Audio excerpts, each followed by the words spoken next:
আমি আজকে আলোচনা করব মানহাজের উপরে। কিসের উপরে? এই কথাটা তো শুনেছেন এক আধবার নাকি? মানহাজ মনে আছে? কি বলেন তো, উচ্চারণ করেন। মানহাজ, মানহাজ, মাযহাব না কিন্তু, কি মানহাজ। আল্লাহ বলছেন লিকুল্লিন জাআলনা মিনকুম শিরআতাও ওয়া মিনহাজা, 48 নম্বর আয়াত সূরা মায়েদা। আল্লাহ বলছেন আমরা তোমাদের প্রত্যেকের জন্য শরীয়ত দিয়েছি এবং মানহাজ দিয়েছি। তাহলে শরীয়ত একটা আর মানহাজ একটা, তাই না? তাহলে মানহাজটা কি আপনাদের প্রশ্ন করি একটা, সেটা হলো বলেন তো কোন তরকারিতে লবণ লাগে না? হ্যাঁ, এটা উত্তর হলো, আমি প্রশ্ন করলাম কোন তরকারিতে লবণ লাগে না? আপনাদের জানা নাই? ও হ্যাঁ, লবণ দেওয়ার পরেই তরকারি হয়। তাহলে উত্তর আসলো কি? তাহলে বোঝা গেল যে মহিলাদেরও ওয়াজের ব্যবস্থা করার দরকার। রান্না তো আপনি করেন না, আপনার তো এলেম নেই। এলেম আছে কার? আপনার ওয়াইফের। আপনারা তো কেউ কেউ রান্না করেন, তাই না? আপনারা কিন্তু আমার বক্তব্য বুঝতে পারছেন না, শুনতে পাচ্ছেন কি? আচ্ছা, বুঝলে আলহামদুলিল্লাহ। তো উত্তর দিলেন কি সব তরকারিতে লাগে, তাই না? একজনও বলতে পারলেন না কোন তরকারিতে লবণ লাগে না?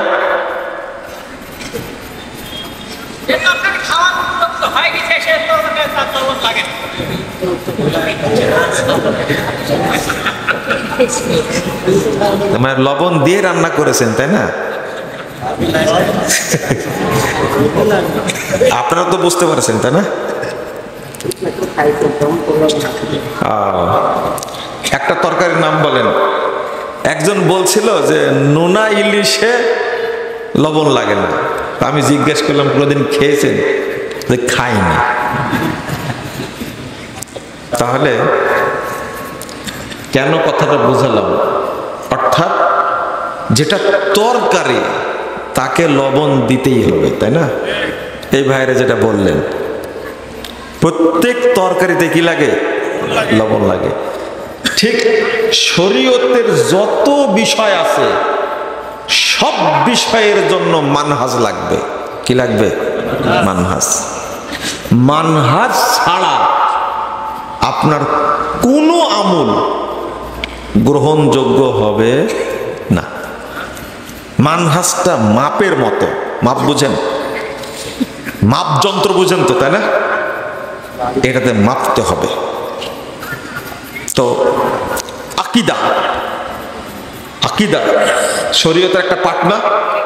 আকীদা, আকীকা না কিন্তু আকীদা।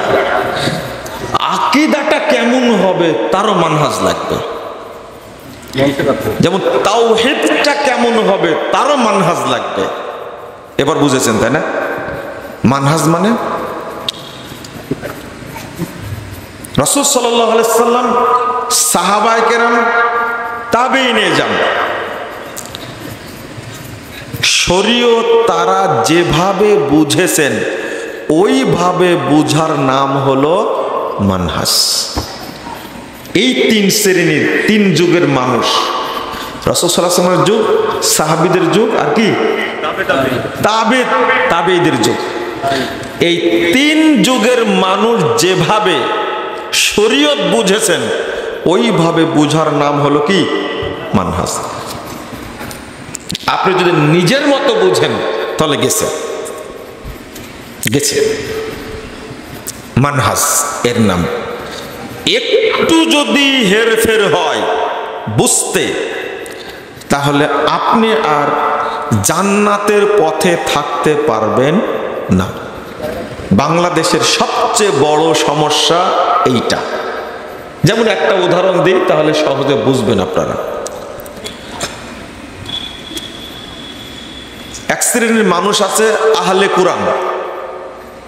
আপনার এলাকা আছে? আছে, খুব আছে। আমি যখন ভাই লক্ষ্মীর মাদ্রাসার ছাত্র ছিলাম, তখন এই এলাকায় কোন জায়গায় বাহাস হয়েছিল, আমি আসছিলাম সেদিন, খুব ছোট, কেতাব টেনে নিয়ে আসছিলাম। তো তারা বলে যে শুধু কোরআন মানতে হবে, হাদিস মানা যাবে না। এই শ্রেণীর মানুষ এখন বাড়তে আছে। তার একটা উদাহরণ, একজন লোক বছর দুয়েক আগে আমার সাথে ইফতার করছিল। ইফতার করার সময় সূর্য ডুবে গেল, আমি ইফতার করলাম। ওনাকে বললাম যে তুমি ইফতার করো। তো বলছে আমি এখন ইফতার করব না, আমি আরো 1.5 ঘন্টা পরে ইফতার করব। এবার বুঝছেন তো, তাই না? 1.5 ঘন্টা পরে কি করবে? ইফতার করবে। কেন? আল্লাহ বলে দিয়েছেন আতিম্মুস সিয়ামা ইলাল লাইল, রাত পর্যন্ত সিয়াম পূর্ণ কর। রাত তো এখনো হয়নি, কেবল কি সূর্য ডুবেছে। আমি বললাম যে 1.5 ঘন্টা পরে রাত হবে, এটা কি করে বুঝলেন? তখন মুরগি ঘরে উঠে। বুঝেছেন কথা আপনারা? কোরআন বুঝতেছে মুরগি দিয়ে, মুরগি ঘরে ওঠে তখন। এখন আপনাদের দেশে মুরগি কখন ঘরে ওঠে আল্লাহ ভালো জানে। 1.5 ঘন্টা পরে মুরগি ঘরে উঠবে, আর তখনই কি হবে? রাত হবে, আর তখনই ইফতার করবে। এই বুঝটা কোরআনের বুঝ? উত্তর দেন। হাদিসের বুঝ? মুরগির বুঝ। এটা ঠিক বলেছেন আপনি, মুরগির বুঝ এটা। এবার আমি দলিল পেশ করলাম, দেখেন রাসূল সাল্লাল্লাহু আলাইহি ওয়াসাল্লামের বুঝ আতিম্মুস সিয়ামা ইলাল লাইল, রাত পর্যন্ত সিয়াম রাখো। এই আয়াতটা নাজিল হয়েছে আপনার উপরে না রাসূলের উপরে? রাসূল বেশি বুঝেন না আপনি বেশি বুঝেন? রাসূল বুঝেন। তো সেই রাসূল মুহাম্মদ সাল্লাল্লাহু আলাইহি ওয়াসাল্লাম বলছেন আকবালাল লাইলু মিন হাহুনা ওয়া আদবারান নাহারু মিন হাহুনা, রাতের আগমন ঘটে পূর্ব দিক। পূর্ব কোন দিক? এদিক নাকি? পূর্ব দিক, ঠিক আছে। আর দিনের বিদায় হয় পশ্চিম দিক থেকে। ফাইদা গরাবাতিশ শামস ফাকাদ আফতারাস সাইম, যখনই সূর্য ডুবে যাবে তখনই সায়েম ইফতার করবে। তাহলে যিনি এই আয়াতটা বলেছেন তিনি আয়াতের ব্যাখ্যা দিয়ে দিলেন। আর কোনো পেশালির দরকার আছে না। সেই বুখারীর হাদিস 1954 নম্বর হাদিস, শেষ। কিন্তু আমি ওই ভাইকে এবার প্রশ্ন করলাম, আচ্ছা শোনো, তুমি যে বললে লাইল আতিম্মুস সিয়ামা ইলাল লাইল, রাত বলতে তোর একটা রাত না, মাগরিবের পরেও রাত হয় না? এশার সময়ও কি রাত? উটকে পানি পান করায় সৌদি আরবের পরিবার আতেমা, সেটাও রাত। একটু রাত গভীর হলে সৌদি আরবের লোকেরা উটকে পানি পান করে, তখন উট পানি খায়। উট একটু রাত গভীর হলে এমন পরিমাণ পানি খায় ও যেন আবার আগামীকাল রাত পর্যন্ত পানি রাখতে পারে। এই টাইমটাকে আতেমা বলে। আর একটা হলো শাতরুল লাইল, অর্ধরাত্রি। আর একটা হলো সুলুসুল লাইল, 3 ভাগের 1 ভাগ। আর একটা হলো সাহারির টাইম, তাসাহারু সাহারি। আর একটা হলো কি সাহারির শেষ টাইম। আর একটা হলো ফজরের টাইম, তাই না? তাহলে রাত থাকে কতক্ষণ বলেন তো? সূর্য ওঠার আগ পর্যন্ত রাত থাকে। আমি বললাম যে আতিম্মুস সিয়ামা ইলাল লাইল, রাত পর্যন্ত সিয়াম রাখো। রাত বলতে কতটুকু রাত? আমার প্রশ্নটা ঠিক আছে না বেঠিক আছে বলেন তো দেখি? ঠিক আছে। অর্ধরাত্রি না এশা না মাগরিব? মাগরিবকেও রাত বলা হয়েছে। তাহলে যদি পুরো রাত ধরো তাহলে তোমাকে ইফতার করতে হবে একবারে সূর্য ওঠার আগ মুহূর্তে। এখন ও বলছে তাহলে সাহারি কখন করব? ঘটনা তো ঠিকই, আসলে তার এলেম নেই। যদি আমরা মানহাজ ফলো করতাম, এই দেখেন মানহাজ, কথা বোঝা গেছে? এর নাম হলো কি? মানহাজ। নিজের মতো কোরআন বোঝা যাবে না, নিজের মতো হাদিস বোঝা যাবে না, আর বুঝলে আপনি কুফরি করে ফেলবেন। এটা হারাম না, এটা কুফরি ফতোয়া, কঠিন জিনিস এটা। এরপরে আমি বললাম যে তাহলে তোমার এলেম নাই এ ব্যাপারে, রাসূল সাল্লাল্লাহু আলাইহি ওয়াসাল্লাম যে ব্যাখ্যা দিলেন সেটা তুমি গ্রহণ করলে না কেন? চলে যাবেন আপনি, ঠিক আছে, বিদায় দিলেন আপনি, ব্যস্ত মানুষ আপনারা, ঠিক আছে। ভদ্র মানুষ, আমি না বললে উঠতে পারছেন না, বুঝতে পারলেন তো, এই জন্য ছুটি দিয়ে দিলাম। রাগ করলেন আপনারা? আমি একটা কথা বললাম, কি কথা জানেন? আপনারা কিন্তু হাসবেন না, খালি শুনেন কথাটা, এটা শর্ত করে দিলাম, হাসবেন না। আল্লাহ বলছেন ওয়াজআলনাল লাইলা লিবাসা, আল্লাহ বলছেন আমি রাতকে করেছি কি? পোশাক। কি করেছি? পোশাক। রাতটাই কি? পোশাক। আমি বললাম এখন তাহলে তুমি কাপড় খোলো। এখন কি হয়ে গেছে? কি হয়ে গেছে? রাত হয়ে গেছে যেহেতু। মাগরিব পড়ার পরে আমি বললাম তাহলে এখন তুমি কাপড় খোলো, কারণ আল্লাহ বলে দিয়েছেন কি? রাতটাই কি? কাপড় খুললে ল্যাংটা হয়ে যাব, আল্লাহ তো বলছেন ল্যাংটা হতে। আপনারা উল্টা বুঝেন না কিন্তু, কেমন বুঝা বুঝে আপনি যখন নিজে মাতবরি করতে যাবেন তখনই ধরা খাবেন। এবার বুঝতে পারলেন? কি রাত্রে কি ন্যাংটায় থাকা যাবে? কেন আল্লাহ যখন রাতকে পোশাক বলেছে, তার একটা পোশাক পরবেন কেন? আপনি গায়ে পোশাক রাখা যাবে না? লুঙ্গি, প্যান্ট, জাঙ্গিয়া সব খুলে ফেলে দেন, কারণ আল্লাহ যেহেতু বলে দেন রাতটাই হলো পোশাক, তাহলে আমার তৈরি করার পোশাকের দরকার নাই। আয়াতের অর্থ কি এটা? এই দেখেন, লা হাওলা ওয়ালা কুওয়াতা ইল্লা বিল্লাহ। এইভাবে যারা জানে না, যারাই বলে কোরআন মানতে হবে হাদিস মানা যাবে না, এদের মধ্যে একজনও শিক্ষিত মানুষ নাই। দুই, এরা অধিকাংশই শুধু তাফসির পড়তে পড়তে মাথাটা নষ্ট করেছে, এরা হাদিসের কোনো ধার ধারে না, মানহাজ মানে না। অথচ যে একটা হাদিস মানে না, কয়টা? একটা হাদিস যে মানে না সে কাফের হয়ে যাবে। যদি কেউ অস্বীকার করে একটা হাদিস, তাহলে কি হয়ে যাবে? কাফের হয়ে যাবে। অথচ সব হাদিস অস্বীকার করবে। ঠিক আছে কি? এটা ঠিক হবে না শেষ হওয়া পর্যন্ত, পরে আবার ঠিক করতে হবে। তো আমি আপনাদের যে বিষয়টা বুঝাতে চেয়েছি, ছোট্ট একটা কথা। এবার একটা বলেন তো দেখি, বাংলাদেশের অধিকাংশ মানুষ বলে আল্লাহ সর্বত্র বিরাজমান, বলে না? বলে। একটু শুনেন, একটু শুনেন, আপনারা উত্তর দেন তো আল্লাহ কোথায় আছে? আরশে আযম। মাশাআল্লাহ, আলহামদুলিল্লাহ। দুইটা হলো কিনা কথা? দুইটা হলো, দুই প্রকার হলো। আর এক প্রকার আছে,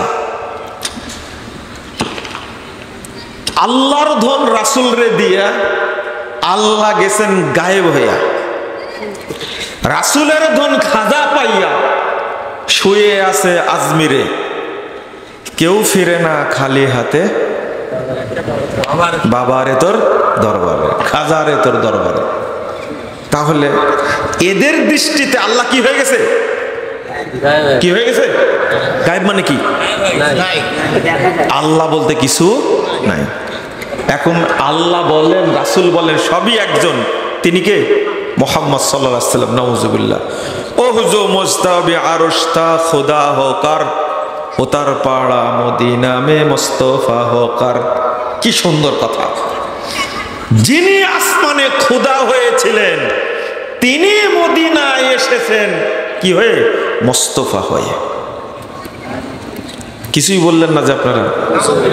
একটু জোরে বলেন নাউজুবিল্লাহ। ইবলিস অন্তত পালাক, জোরে বলেন নাউজুবিল্লাহ। তাহলে যিনি আল্লাহ তিনি মুহাম্মদ, এই আকীদা কি ঠিক? নাউজুবিল্লাহ। তাহলে কয়টা আকীদা পাওয়া গেল এখানে? চারটা। কয়টা? এক, বলছে আল্লাহ সব জায়গায় থাকে, 1 নম্বর। 2 নম্বর বলছে আল্লাহ আরশে থাকেন। 3, কেউ বলছেন যে আল্লাহ নিশ্চিহ্ন হয়ে গেছে, গায়েব হয়ে গেছে। 4, আসলে মুহাম্মাদই আল্লাহ। তাহলে 4 ধরনের কথা আসলো কিনা? এটার মধ্যে কোনটা সঠিক? এইটা মাপতে হবে কি দিয়ে বলেন? মানহাজ দিয়ে। কি দিয়ে? মানহাজ দিয়ে। এর নাম হলো মানহাজ। কঠিন জিনিস। আপনি যতই মাথা বাড়েন না কেন, আগে দেখতে হবে যে আল্লাহ কি বলছেন, রাসূল সাল্লাল্লাহু আলাইহি ওয়াসাল্লাম কি বুঝেছেন, সাহাবীরা কি বুঝেছেন, তাবেঈরা কি বুঝেছেন। যদি এই 3 যুগের মানুষের কথা মিলে যায় তাহলে পরবর্তী যুগের মানুষের কথার কোনো দাম নাই। মনে থাকবে? তাহলে এবার মানহাজ কোনটা? কোরআনের আয়াত 5 নম্বর আয়াত সূরা তাহা, আল্লাহ বলছেন আর রহমান আলাল আরশি ইস্তাওয়া। আমি যে পেজটা লাগালাম আপনারা কি বুঝতে পারলেন? পেজটা বুঝেননি? বুঝেননি মনে হয় না? পেজটা বুঝেননি আপনারা? আল্লাহ সম্পর্কে কয়টা ধারণা পাওয়া গেল? 4টা না? এটা বুঝবেন না কেন? এটা কি পেঁচ হলো? একটা ধারণা আল্লাহ সব জায়গায় থাকে, তাই না? আল্লাহ নিরাকার। 2 নম্বর ধারণা আল্লাহ কোথায় থাকেন? আরশে। 3 নম্বর আল্লাহ কি হয়ে গেছেন? আল্লাহ বলতে কিছু নাই। 4 নম্বরটা মুহাম্মাদি কি? আল্লাহ। কয়টা কম হলো? এই 4টার মধ্যে কোনটা ঠিক এটা মাপার নাম কি? মানহাজ। কিভাবে মাপবেন? এই মাপটা বুঝাচ্ছে। আল্লাহ বলছেন আল্লাহ কোথায়? আরশে। আল্লাহ আরশে বলতে কি বুঝায়? এবার হাদিস থেকে শোনেন। মুহাম্মদুর রাসূলুল্লাহ সাল্লাল্লাহু আলাইহি ওয়াসাল্লাম তিনি বলছেন বাংলাদেশের কোনো মানুষ জবাব দিতে পারে না এই প্রশ্নের। এটা খুব কঠিন, দুঃখজনক। জিজ্ঞেস করবেন আইন আল্লাহ, আল্লাহ কোথায়? আপনারা গুটি কয়েক মানুষ উত্তর দিতে পারবেন, কিন্তু বাংলাদেশের কোন ইসলামী দল, কোন যত রকমের পীর মুরিদি দল আছে, এর কাছে মতবাদ আছে, এই প্রশ্নের উত্তর কেউ দিতে পারবে না, কোন ইমামও দিতে পারবে না। আইন আল্লাহ, আল্লাহ কোথায়? অথচ মুহাম্মদুর রাসূলুল্লাহ সাল্লাল্লাহু আলাইহি সাল্লামের কাছে তার একজন সাহাবী মুআবিয়া সুলামি 537 নম্বর হাদিস, তিনি একটা কাজ করেছেন। তার কিছু ছাগল চড়াতেন, একটা বাচ্চা মহিলা ছাগল চড়াতেন। একটা ছাগল ওই যে নেকড়ে বাঘ নিয়ে গেছে, হারাই গেছে। রাগে এই বাচ্চা মেয়েটাকে 1 থাপ্পড় দিয়েছে। এটা তার মনে খারাপ লাগছে, ছাগল হারায় গেল, কিন্তু আমি বাচ্চাটাকে মারলাম কেন? অনুশোচনা। এই করতে করতে তিনি আল্লাহ রাসূলের কাছে চলে এসেছেন। এসে বলছেন আল্লাহ রাসূল, আমি আদম সন্তান, আমি রেগে গিয়ে তাকে চড় মেরেছি। রাসূল সাল্লাল্লাহু আলাইহি ওয়াসাল্লাম আযামা যালিকা আলাইয়া, সাহাবী বলেছেন এই ঘটনা শুনে আল্লাহ রাসূল বিষয়টাকে খুব বড়ভাবে নিলেন। মারলে কেন তুমি? এমন কি করেছে? ছাগলই একটা হারা দিছে, তাই বলে মারতে হবে? বিষয়টা এইরকম। আমি রাসূলের ভাব দেখে বুঝলাম তিনি বিষয়টা খুব কড়া ভাষায় নিয়েছেন, খুব খারাপ ভাবে নিয়েছেন। আপনারা তো কাজের মেয়েকে পিটা মেরেও ফেলে দেন, তাই না? বুঝেন না কথা? দেখেন নবীর আদর্শ, ছাগল একটা হারাই দিয়েছে, থাপ্পড় মারছে একটা, এটাকে তিনি অপরাধ মনে করলেন, রাসূল অপরাধ মনে করলেন। বুঝছেন কথা?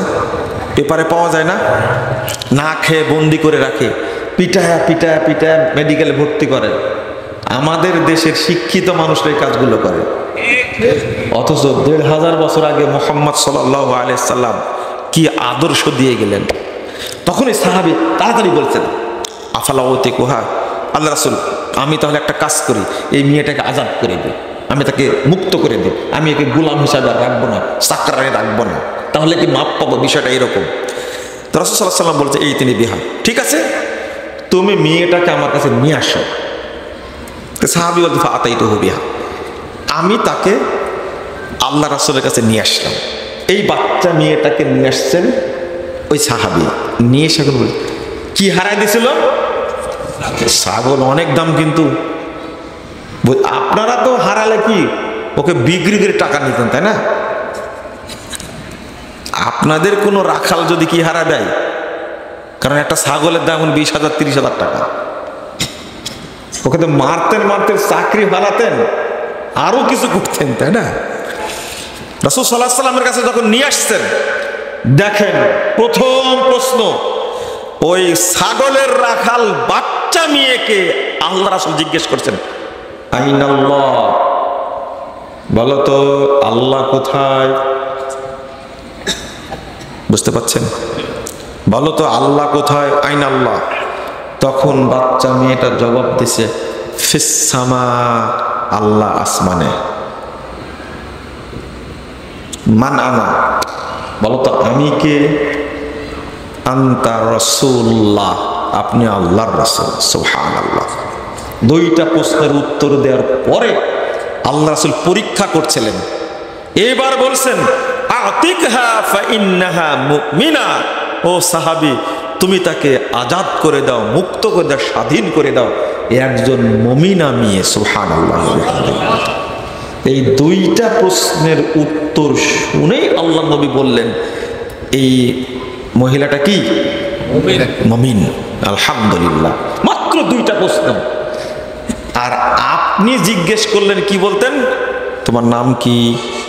তোমার বাবার নাম কি? তোমার বাপ কি করে? এটা বলেন না আপনি? হ্যাঁ, সৌদি আরব থেকে মেহমান আসলে ওরা প্রথমেই কাজ করে, ছোট বাচ্চাকে বলে আইন আল্লাহ, আল্লাহ কোথায়? দেখছেন তাদের জবাব আর আমাদের জবাব।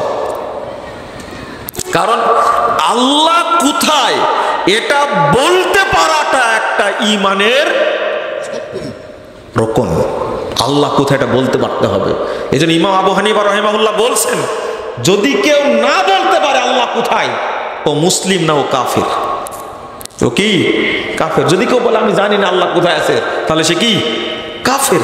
ইমাম আবু হানিফা রাহিমাহুল্লাহ বলছেন আল্লাহ কোথায় আছেন? আসমানে। তাহলে হাদিস থেকেও পাওয়া গেল, তাই না? আর একটা সাহাবীদের বুঝ, এটা বললাম রাসূলের বুঝ। বলেন তো সাহাবীদের মধ্যে, আল্লাহ রাসূলের ওয়াইফদের মধ্যে আমি আপনাকে কি বুঝাচ্ছি বলেন তো? মানহাজ। মনে থাকবে? একটা বুঝলে বাকি সব বিষয় বুঝবেন। বাংলাদেশে তো সমস্যা আছেই মানহাজ নিয়ে, আহলুল হাদিসদের মধ্যেও মানহাজ নিয়ে কি আছে? সমস্যা আছে।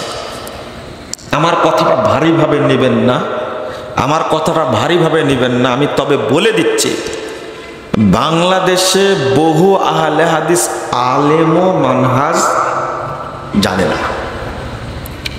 আমি আহলে হাদিস আলেমের কথা বললাম, মানহাজ জানে না। এমন একটা জিনিস যেটা না হলে আকীদা সাবেত করা যাবে না, যেটা না হলে তাওহীদ সাবেত করা যাবে না, ওই ইলমটা নাই। কি বলছিলাম? এবার প্রশ্ন, আল্লাহ রাসূলের স্ত্রীদের মধ্যে বলেন তো কোন স্ত্রীর বিয়ে আল্লাহ পড়াইছেন, আল্লাহ দিয়েছেন? হ্যাঁ, আয়েশা রাদিয়াল্লাহু, তাই না? আর একজন আছেন, তিনি গর্ব করে বলতেন, কারণ না না না না, হ্যাঁ বলতেই থাকেন, দেখি শেষ পর্যন্ত জমে কিনা। আপনারা বিরক্ত হচ্ছেন না তো? আচ্ছা, ওয়াজ তো প্রতিদিনই শোনেন, কিছু কিছু ওয়াজ করাও লাগে, বুঝছেন তো? এটা কিছু কিছু এগুলো বলা লাগে। ওয়াজ তো পর্দার ওয়াজ বহু শুনেছেন, শোনেননি? ঘুষের ওয়াজ, সুদের ওয়াজ শুনেনি তো? এইগুলো একটু শুনেন, বেশি শুনবেন মানহাজের ওয়াজ, এরপরে আকীদা, তাওহীদ, ঈমান, এগুলো বেশি শুনবেন। সালাত বেশি শুনবেন। কি বলছিলাম? আর একজন স্ত্রীর কথা বলতে পারলেন না? আয়েশা রাদিয়াল্লাহু আনহার বিয়েটা হয়েছে খুব মজার মতো আর কি, হ্যাঁ ওটা পরে বলি। কিন্তু তিনি হলেন জাইনাব রাদিয়াল্লাহু আনহা। কি নাম? কি? জাইনাব। হাদিসে সম্পৃক্ত তো তিনি বলতেন, এই বেশি বাড়াবাড়ি করো না, তোমাদের বিয়ে হয়েছে জমিনে আর আমার বিয়ে হয়েছে কোথায়? আরশে। তাহলে জাইনাব জানতেন আল্লাহ কোথায়? আরশে। বোঝা গেল? কোরআন দ্বারা বোঝালাম, হাদিস দ্বারা বোঝালাম। আর একটা কি? সাহাবী, সহিহ বুখারীর হাদিস, জাইনাব রাদিয়াল্লাহু আনহা বলছেন আমার বিয়ে আল্লাহ দিয়েছেন আরশে। কোথায়? আরশে। তাহলে আল্লাহ কোথায় আছেন? আরশে আছেন। 3 নম্বর সহজ বিষয়, ঘটনা। রাসূল সাল্লাল্লাহু আলাইহি ওয়াসাল্লাম যখন মেরাজে গেছিলেন, তখন কোথায় গেছিলেন? কোথায় গেছিলেন? আমেরিকায়? চীনে? প্রথম আসমান, দ্বিতীয় আসমান, তৃতীয় আসমান, চতুর্থ আসমান, শুনেছেন না হাদিস? সপ্তম আসমান ভেদ করেছেন, তাই না? তারপরে কোথায় গেলেন? সিদরাতুল মুনতাহা। না, আরশে যাননি। এটা তো একবার, কিন্তু একটু খেয়াল করেন তো, যখন আল্লাহ 50 ওয়াক্ত সালাত দিল, কয় ওয়াক্ত? 50 ওয়াক্ত সালাত দিলেন, তখন সালাত নিয়ে চলে আসছেন। আসার পরে ইব্রাহিম আলাইহিস সালামের সাথে দেখা হলো, কিছু বললেন না? ষষ্ঠ আসমানে আছেন কে? মূসা আলাইহিস সালাতু ওয়াস সালাম। মনে থাকবে? মূসা আলাইহিস সালামের কাছে যখন আসলেন, তখন বললেন, এই বেটা, তোমাকে কি দিল? তো বলছে 50 ওয়াক্ত সালাত দিয়েছে। কয় ওয়াক্ত? তো মূসা আলাইহিস সালাম বললেন, ফিরে যাও, আল্লাহকে গিয়ে আবার বলো আমার উম্মত পারবে না। মনে পড়ে ঘটনা? আবার কোথায় গেলেন? আমেরিকায়। কোথায় গেলেন? আল্লাহ কোথায় আছে? আবার গেলে সিদরাতুল মুনতাহা পর্যন্ত, এরপরে আর জানে না কোথায় গেছেন, হাদিসে নাই। কয় ওয়াক্ত কমালেন? 5 কমাইছেন। কত? কয়বার হলো? যাওয়া কয়বার হলো? 2 বার। মূসা আলাইহিস সালাম বললেন কয় ওয়াক্ত কমাইছে? যে 5 কমাইছে। হয়েছে কত? 45, তাই না? আবার যাও, তোমার উম্মত পারবে না, আমি কিন্তু চড়াইছি। উম্মত কি? চড়াইছি। আবার গেলেন, কয়বার হলো? 3 বার। কমালেন আবার 5, ফিরে আসলেন। 40 হয়েছে। যাওয়া হয়েছে কয়বার? 3 বার। মূসা আলাইহিস সালাম বললেন আবার যাও। এইভাবে যেতে যেতে কয়বার গেলেন? কমাইছেন 5 9 45, তাই না? 9 বার। আর প্রথমবার একবার, কয়বার? কোথায় গেলেন? কোথায় গেলেন? তাহলে আল্লাহ যদি সব জায়গায় থাকে, আল্লাহর কি ঠেকা পড়েছে সব আসমান ভেদ করে উপরে নিয়ে যাওয়ার? তাহলে বোঝা গেল আল্লাহ কোথায় আছেন? আরশে। তার ক্ষমতা, তার দৃষ্টি সর্বত্র বিরাজমান। বুঝেছেন এবার? এত সুন্দর হাদিসের বর্ণনা থাকার পরেও যদি আপনার বিশ্বাস না হয় আল্লাহ আরশে আছেন, এত হাদিস থাকার পরেও, এই যে হাদিসটা এখন অনুবাদ করলাম কিছুক্ষণ আগে, ফায়ুনাদি মুনাদি মিনাস সামা, আসমান থেকে আল্লাহ বলেন। আসমান থেকে কি বলেন? আল্লাহ বলেন, যারা মজলিসে উপস্থিত হয়েছে তাদের সবাইকে মাফ করে দিয়েছি। তা আল্লাহ কোথায় থাকেন? আসমানে। ওই যে হুজুর ওয়াজ করেছে, ওই যে হুজুর ওয়াজ করেছে, ফায়ুনাদি মুনাদি মিনাস সামাই আন কাযাবা আবদি আন সাদাকা আবদি, যখন কবরে রাখা হয় দুইজন ফেরেশতা এসে বসায় বলে মার রব্বুক ওমা দীনুক ওমা নাবিয়ুক, উত্তর যখন দিতে পারে তখন আল্লাহ কি বলেন, ফায়ুনাদি মুনাদি মিনাস সামা, আল্লাহ আসমান থেকে বলেন আন সাদাকা আবদি, আমার বান্দা সত্য বলেছেন। কোথা থেকে বলেন আল্লাহ? আমেরিকা থেকে? কোথা থেকে? আসমান থেকে। ওই হাদিসে আসমানের কথা আসছে। আপনিও যখন বদদুয়া দেন, আল্লাহ তুমি দেখছো, হাত কোন দিকে ওঠে? এটা হলো তবিয়ত। এটা কি? তবিয়ত। কেউ বলেন না আল্লাহ তুমি দেখছো, আমেরিকার দিকে হাত দেয়, চীনের দিকে হাত দেয়, কোন দিকে দেয়? এটা হলো তবিয়ত। যখন আল্লাহর নামে কসম করে বলছে, হাত কোন দিকে ওঠে? আচ্ছা, তাহলে আল্লাহ কোন দিকে আছে? সব বুঝেন, কিন্তু পাকামো, তাই না? আল্লাহ সর্বত্র বুঝলেন, পাকামো এটা শয়তান, এটা, তাই না? শোনেন, আল্লাহ সম্পর্কে যদি ধারণা পরিষ্কার না হয়, আপনার কোনো ইবাদত আল্লাহর কাছে যাবে না, যাবে না। তাহলে মানহাজ বুঝতে হবে। এবার শুনেন, তাহলে সাহাবী বললাম, এবার তাবি শুনেন। আব্দুল্লাহ ইবনে মুবারককে জিজ্ঞেস করছেন, আচ্ছা আরেকটা হাদিস 1145 নম্বর হাদিস, সহিহ বুখারী। রাসূল সাল্লাল্লাহু আলাইহি ওয়াসাল্লাম বলছেন, আল্লাহ রাব্বুল আলামিন প্রত্যেক রাত্রিতে দুনিয়ার আসমানে নেমে আসেন, তাই না? তো কোথা থেকে নেমে আসেন? উঠেন, এটা তো বললেন না, কি বললেন? নেমে আসেন। আল্লাহ উপরে থাকেন, তাহলে দুনিয়ার আসমানে নেমে আসেন। এই হাদিস ঠিক কিনা? ঠিক। প্রতি রাত্রিতে আসেন, তাই না? তাহলে আল্লাহ যে আসমানে আছেন, আরশে আছেন, এতে কোনো সন্দেহ নাই। এখন আব্দুল্লাহ ইবনে মুবারককে জিজ্ঞেস করছেন তাবি, আচ্ছা আল্লাহ যখন নেমে আসেন তাহলে আরশ কি খালি থাকে? বুঝেননি কথা? তাহলে তাবিরাও জানতেন, তাবিরাও জানতেন আল্লাহ কোথায় থাকেন? আরশে থাকেন। যদি তিনি না জানতেন তাহলে প্রশ্ন করতেন, আচ্ছা আব্দুল্লাহ ইবনে মুবারক সাহেব, আল্লাহ যখন নেমে আসেন প্রথম আসমানে, তাহলে আরশ কি খালি থাকে? তাহলে তারা বুঝতেন আল্লাহ কোথায় থাকে? আরশ থাকে। আর কত দলিল নেবেন আপনি? একটা উদাহরণ দিলাম কেবলে, একটা। তখন আব্দুল্লাহ ইবনে মুবারক রাহিমাহুল্লাহ বলছেন, পাগল, আল্লাহর নেমে আসা আর তোমার নেমে আসা এক নাই। আল্লাহ নেমে আসলেও তুমি মনে করো না যে তোমার মতো নেমে আসলেন। আমি যদি কাকড়ামারি থাকি তাহলে নিশ্চিত এখন আমি দারুল হুদায় নাই, তাই না? আমি কি মানুষ? আমি যদি সৌদি আরব থাকি নিঃসন্দেহে আমি বাংলাদেশে নেই। কিন্তু এটা কি আল্লাহর মতো? বুঝেন নেবেন, তাই না? আল্লাহু আল্লাহর চেয়ে বড় আর কেউ আছে? তাহলে আপনি আল্লাহকে কিভাবে নিজের মতো কিয়াস করছেন? তখন আব্দুল্লাহ ইবনে মুবারক রাহিমাহুল্লাহ বলছেন যে আল্লাহ নিচে নেমে আসলেও, নামলেও আরশ ফাঁকা থাকা শর্ত না। কথা বল, তোমার মতো তুমি বুঝো না।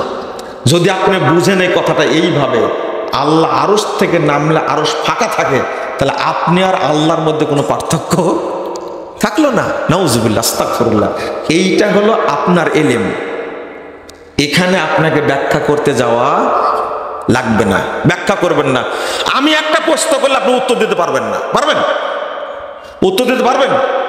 দেখি সবাই মাথা খাড়া করেন, নাক কান চোখ খাড়া করেন একটু। আমি একটা প্রশ্ন করবো আপনাকে। প্রথম আসমানে দেখা হলো কার সাথে?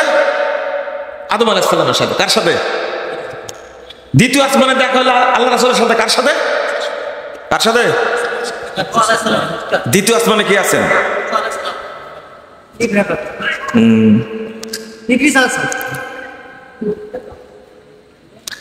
আর চতুর্থ আসমানে কি আছেন সেটা বলেন। এটা তো বলতে পারার কথা। কে আছেন বলেন? চতুর্থ আসমানে কে আছেন? ঈসা আলাইহিস সালাম। এটাই তো বলতে চাচ্ছিলাম। এই দ্বিতীয় আসমানে আছেন ঈসা আলাইহিস সালাম।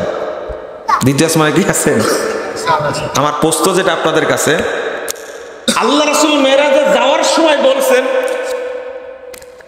আমি আমার ভাই মুসাকে দেখলাম যে ফিলিস্তিনের লাল টিলার এখানে কবরে তিনি দাঁড়িয়ে দাঁড়িয়ে সালাত আদায় করছেন। কিন্তু ষষ্ঠ আসমানে দেখা হলো কয়বার? 10 বার দেখা হলো। কার সাথে? মুসা আলাইহিস সালামের সাথে। কিন্তু তিনি যাওয়ার সময় দেখলেন কোথায়? ফিলিস্তিনে লাল টিলায় সালাত আদায় করছেন। আমি দেখলাম। এটা সহিহ মুসলিমের হাদিস। আবার শুনেন, যখন সব দেখে চলে আসলেন, এবার বাইতুল মাকদেসে সব নবী এক জায়গায় হয়েছেন। তখন ইমামতি করবেন কে? কে ইমামতি করবেন? আদম আলাইহিস সালাম আছেন, ইব্রাহিম আলাইহিস সালাম আছেন, মুসা আলাইহিস সালাম আছেন, দাউদ সুলাইমান আলাইহিস সালাম আছেন, নূহ আলাইহিস সালাম আছেন, মুহাম্মদ সাল্লাল্লাহু আলাইহি ওয়াসাল্লাম আছেন। এতগুলো নবী, 315 জন রাসূলই শুধু। এটা সহিহ হাদিস। আর নবী কত লক্ষ এটার সঠিক বর্ণনা নাই। এত নবী রাসূল উপস্থিত। জিবরিল আমিন এসে রাসূল সাল্লাল্লাহু আলাইহি ওয়াসাল্লামের হাত, আপনাদের নবী, আমাদের নবী মুহাম্মদ সাল্লাল্লাহু আলাইহি ওয়াসাল্লাম হাত ধরে বলছেন, আজকে সবাই থাকলেও ইমামতি করবেন মুহাম্মদ রাসূলুল্লাহ সাল্লাল্লাহু আলাইহি ওয়াসাল্লাম। কত বড় নবী। এবার 3টা ঘটনা আপনি মিলাই নেন, দেখি পারেন কিনা। বুঝেননি কথা? বুঝেননি মনে হয়, তাই না? আল্লাহর রাসূল দেখে গেলেন মুসা আলাইহিস সালাম কোথায়? ফিলিস্তিনে কবরে সালাত পড়ছে। আবার ষষ্ঠ আসমানে কয়বার দেখা হলো? তরুণ চলে গেছেন।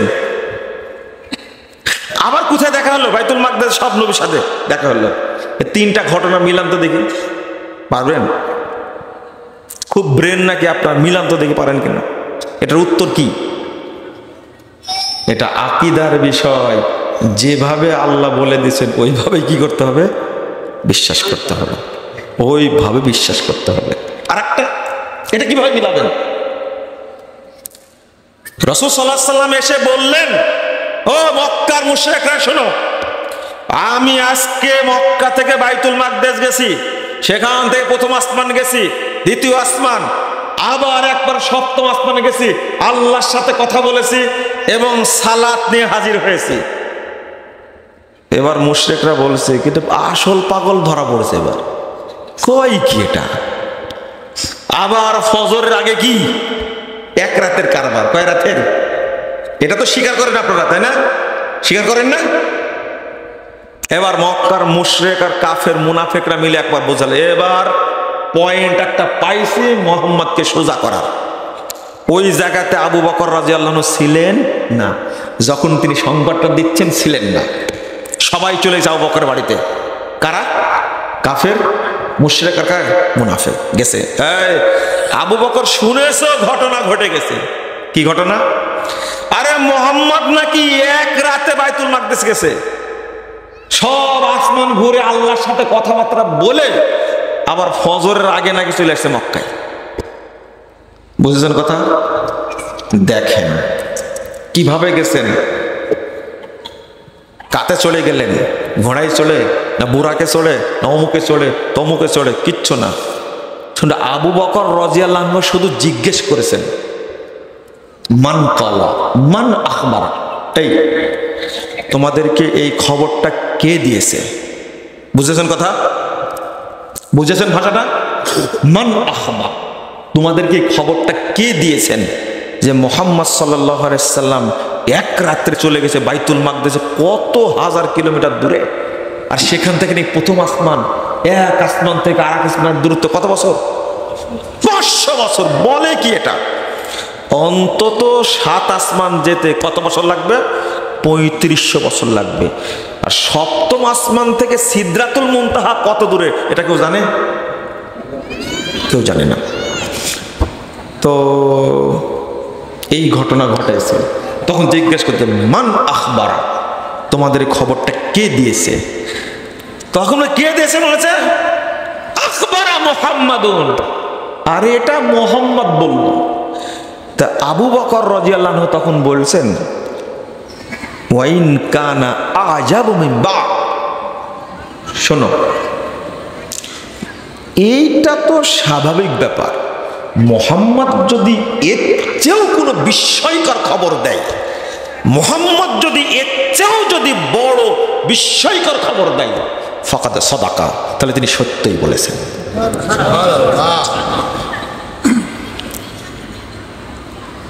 কারণ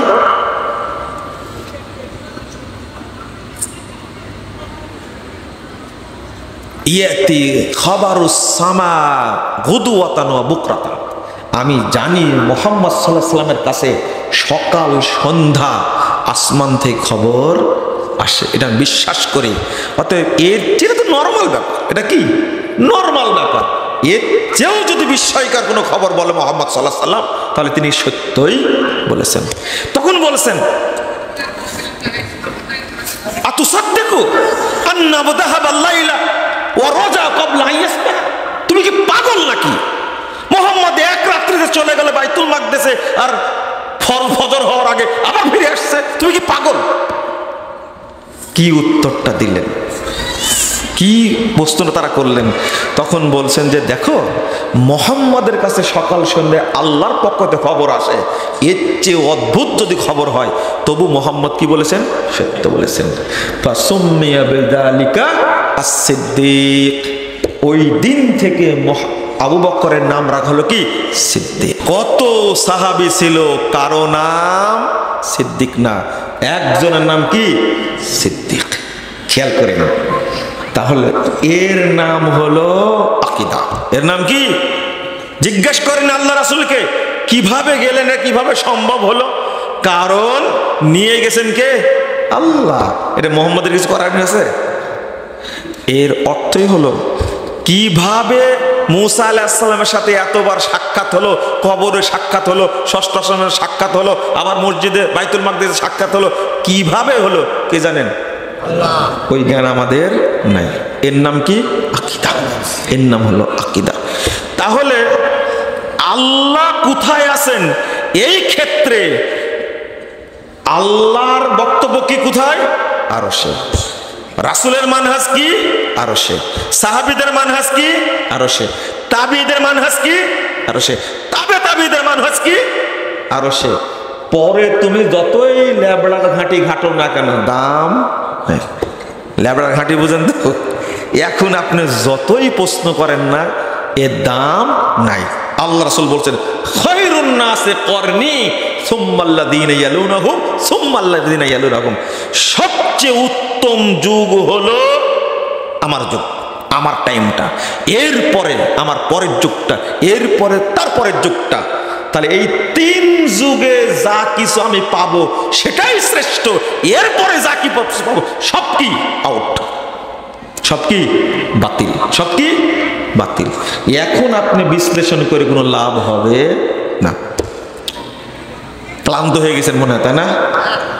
মানহাজ বুঝানোটাই কঠিন। আপনি একটা জিনিস বুঝছেন নিজের মতো, নিজের মতো বুঝলেই আপনি কুফরির মধ্যে পড়ে যাবেন। এমনকি আহলুল হাদিস ভাইয়েরাও আমরা এই মানহাজ নিয়ে বিপদে আছি। যেটা রাসূল যেভাবে বুঝেছেন ওইভাবে আমাদের কি বুঝতে হবে, কিন্তু আমরা উল্টা বুঝি। নিজের মতো বইয়ের মধ্যে একটা লিখে দিলাম, নিজের মতো একটা বলে দিলাম, ওইটা চলবে না। যেমন একটা উদাহরণ দিই আপনাদেরকে, রাগ করবেন না কিন্তু, রাগ করবেন? যেমন একটা কথা, ছোট উদাহরণ না দিলে বুঝবেন না তো। ভাগা কুরবানি চলবে না চলবে না? উত্তর দেন। মনে করেন চলবে না, চলবে না। এই ভাগা কুরবানির বিধানটা শুধু কি বাংলাদেশের জন্য? এটা আসছে কোথা থেকে? কোথা থেকে আসছে বুঝেন না মনে, তাই না? এই কুরবানির বিধানটা আপনারা শুরু করেছেন না আগে ছিল? আল্লাহ রাসূল করেননি, সাহাবীরা করেননি, তাবেঈরা করেননি, তাবে করেননি। এবার কি বুঝতে পারছেন? এখন ওই 3 যুগে জানতো, ওই 3 যুগের একটা ফতোয়া দেন, এই যুগের না। আমার প্রশ্নটা বুঝতে পারছেন তো, তাই না? ওই 3 যুগের ফতোয়াটা দেন। ওই 3 যুগে কেউ বলেছে কিনা যে ভাগা কুরবানির হাদিসটা হলো সফরের জন্য, এই ধরনের কথা কেউ বলেছে কিনা এটা আমার জানার দরকার। আমিও এক সময় বলেছি ভাগা কুরবানি না দিয়ে প্রত্যেক পরিবারে একটা কুরবানি দিন, বলিনি? কিন্তু কথাটা কার? আমার। কথাটা কার? আমার। ওই ভাগা কুরবানির হাদিসগুলো সফর অবস্থা, এই কথা কিন্তু আমার। শরীয়ত কি আমার? যদি এই 3 যুগের মানুষের কথার উল্টা হয় আপনার কথা, তাহলে আপনার ক্ষমা নাই। একটা উদাহরণ দিলাম আপনাকে, প্রত্যেক জায়গায় যেতে হবে আপনাকে। আপনি বুরকা পরেন না? আপনারা পরেন না বুরকা? আপনার ওয়াইফদেরকে পরেন না? মেয়েরা পরে না? বুরকার মানহাজ কি বলবো? আমি তো বলেছি সব ক্ষেত্রে কি লাগবে? লবণ লাগবে। বুরকারও একটা কি আছে? মানহাজ আছে। বুরকারও কি আছে? মানহাজ আছে। আপনারা যে বুরকা পরান সেটা কি? মানে স্যান্ডেল দেখা যায়, টাকনুর উপরেও থাকে, আবার 2 পা ফাটা, এই টাকনুর নিচে কি ফাটা থাকে। আবার আরেক শ্রেণীর বুরকা বের চলতে গেলে ফাঁক হয়ে যায়, আর একটা বের হয়ে যায়, তাই না? এই বুরকার মানহাজ, এগুলো কাদের বুরকা? আপনাদের বুরকা। এখন বলেন তো, মহিলা সাহাবীরা যেটা পরতেন সেই বুরকাটা কেমন ছিল? আমি এখন পর্যন্ত কোনো মহিলাকে বাংলাদেশে দেখিনি যে ওই রকম বুরকা পরে। সৌদি আরবে দেখা যায়। কোথায় দেখা যায়? সৌদি আরবে দেখা যায়। এখন বলবেন যে নতুন ফিতনা লাগাচ্ছেন, আবার আমার কাজই এটা। আফগানিস্তানে দেখা যায়, তাই না? কি বুরকা? আপনি বুরকা পরাবেন আপনার স্ত্রীকেই বলছি, আপনি আপনার মেয়েকে বলছে, আপনি বুরকা পরবেন, চলবেন, আপনার স্যান্ডেল দেখা যাবে। পায়ের নলা তো দূরের কথা, স্যান্ডেল দেখা তো দূরের কথা, আপনার বুরকাটাকে অবশ্যই মাটির সাথে ছেঁচড়ে যেতে হবে। রাসূলের যুগে এত পাকা রাস্তা ছিল না, ছিল তাই ছেঁচড়ে গেছে। আর এখন আপনাদের তেলি রাস্তা, আপনাদের ভাষা বললাম, একবারে ছেঁচড়ে যেতে হবে। এটা মানলেও কি যায় আসে না, না মানলেও যায় আসে না। মানলে আমি তার জন্য দোয়া করব, আল্লাহ তুমি এই সমস্ত মহিলাকে জান্নাতুল ফেরদাউসে আল্লাহ রাসূলের স্ত্রীদের সাথে থাকার ব্যবস্থা করে দাও। কারণ এই সুন্নাত এখন কেউ মানতে চাইবেন। এমনি বুরকা পরে না, আবার ছেঁচড়া করবেন, তাই না? কিন্তু বুরকা পরলে মানহাজ ফলো করতে হবে। 5টা হাদিস বর্ণিত হয়েছে আলাদা আলাদা। রাসূলের যুগের মহিলারা বুরকা পরতেন, মহিলা সাহাবীরা বুরকা ছেঁচড়ে যেত, পোস্ত করতেন। আল্লাহ রাসূল ছেঁচড়ে যে যাচ্ছে, তো যদি অপবিত্র লেগে যায়, রাসূল সাল্লাল্লাহু আলাইহি ওয়াসাল্লাম বলছেন, যারে এই অপবিত্র জায়গার পরে কি পবিত্র জায়গায় পাওনি? হ্যাঁ, তাহলে ওই পবিত্র জায়গায় ঘুষণ লাগলে কি হয়ে গেছে? পবিত্র হয়ে গেছে। সুবহানাল্লাহ ওয়া বিহামদিহি। সাহাবী, মহিলা সাহাবী প্রশ্ন করছেন, তাহলে বোঝা গেল তারা বুরকা পরতেন ছেঁচড়ায়া, আর আপনারা বুরকা পরেন মা বোনেরা আধা তুসু করে আর টাইট ফিট, তাই না? আপনার ওয়াইফের বুরকা দেখলে, আপনার মেয়ের বুরকা দেখলেই এই লম্পট যারা লুচ্চা শ্রেণী তারা তাকায় থাকে একবারে টাইট ফিট যে। আর যে রঙ্গা সঙ্গা বুরকারে ভাই, যে নকশা করা ফুল দিয়ে জড়ানো, এই সমস্ত খারাপ মানুষগুলো একবার লোলুপ দৃষ্টিতে তার দিকে তাকাই থাকে যতক্ষণ দেখতে পায়। তাহলে আপনি তো এই সন্ত্রাসীদের, এই লুচ্চাদের খাদ্যে পরিণত হলেন। খাদ্যে পরিণত হলেন না আপনি? অবশ্যই হলেন। আপনি বুঝেন না কেন জিনিসটা? তাহলে বুরকা পরারও কি আছে? কি আছে? মানহাজ আছে। নিজের মতো পড়লে হবে না। বুরকা পরবেন, আপনার দিকে তাকাইবেন না। কেন তাকাতে হবে? চোখ দুটা বের করে আছে, ইচ্ছা করে। যাদের মনে নোংরা, মনটা কুকুর শুকরের অন্তরের মতন, তারা তাকায় থাকে মহিলাদের দিকে। তা আপনি এই বুরকা পরেন কেন? সি নাউজুবিল্লাহ। আর বিয়ের অনুষ্ঠানে গেলে তো, আর শিক্ষা সফরে গেলে, আর ওই যে সামনে আসতে পহেলা বৈশাখ, সব ইজ্জত মারিয়ে দিবেন আপনারা, তাই না? আপনাদের শরম লজ্জা একটু থাকার দরকার। এই অনুষ্ঠানে যাবেন, তার মানহাজ নাই, মানহাজ নাই, ওইটাই ফলো করা লাগবে। এই দেশের মানহাজ না, সৌদি আরবের মানহাজ না। মানহাজ লাগবে কোন কোন তিন যুগের বলেন? রাসূলের যুগ, সাহাবীদের যুগ, আর কি তাবেঈর যুগ। এই তিন যুগে। এখন রাজনীতি আসেন, কি রাজনীতি বলবো? এটা বলতে গেলে তো মাথা গরম, তাই না? এখন আপনি ইসলামের নামে রাজনীতি করছেন, শিয়া রাজনীতি চলবে? হ্যাঁ, শিয়া রাজনীতি বাংলাদেশে চলবে না, কিন্তু এদের সংখ্যায় বেশি। কি গালি দেওয়া যে দিচ্ছেন রে ভাই আপনারা, লা হাওলা ওয়ালা কুওয়াতা ইল্লা বিল্লাহ। শুধু বলেছি হামাস কারা, বুঝলেন কথা? আমাদের জমশেদ মজুমদার সাহেব আছেন না, আলোচনা করে। বেনামাজি যাদের দাপট, আগামী দিনে এই প্রোগ্রাম করতে পারবেন কিনা আল্লাহ ভালো জানে। বেনামাজিরা মিছিল করে প্রোগ্রাম বন্ধ করে দিবে। বাংলাদেশে এই দাপটটা এখন চলছে। লজ্জাও লাগে, শরমও লাগে বলতে, কিন্তু কে বলবে? আমরাই বলবো ইনশাল্লাহ। দেন গালি, কত দিতে পারেন? আমার মোবাইলে কয়েকশো গালি জমা হয়েছে, কয়েকশো। আর যে ভাষায় গালিগুলো দিয়েছে, এই ভাষা যদি কুকুর শুনে তাহলে ফিট হয়ে যাবে। এমন গালি আছে, শুয়োরও যদি শুনে ও বাঁচবে না। বুঝতে পারেন? গালির ভাষা এত দারুণ, একবার তওবা তওবা তওবা আস্তাগফিরুল্লাহ। মানুষ যেভাবে গালি দিতে পারে এটা আমার জানাই ছিল না। গালিগুলো এত দারুণ গালি। তাহলে ওদের আত্মাটা কত খারাপ বলেন তো দেখি, যার মুখ থেকে এই ধরনের গালি বের হয়। শুধু জমশেদ মজুমদার বলেছে, আপনারা তো ফিলিস্তিনের পক্ষে কথা বলছেন, কিন্তু ফজর নামাজটা পড়েছেন কিনা? আচ্ছা, আপনার পাছায় আগুন ধরলো কেন বলেন তো দেখি? আমার তো বুঝে আসে না, এটা কথাটা কি খারাপ বলেছে সে? হ্যাঁ, নামাজ বাদ দিয়ে আমি একটা কথা শুনেছিলাম, শোনেন, আমি একটা কথা শুনেছিলাম অনেক দিনে।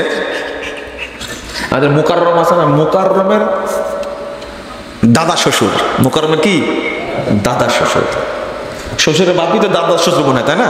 হ্যাঁ, আল্লামা মহিউদ্দিন রাহিমাহুল্লাহ, তিনি পানি ইস্তেসকার সালাত পড়ার জন্য মাঠে গেছেন।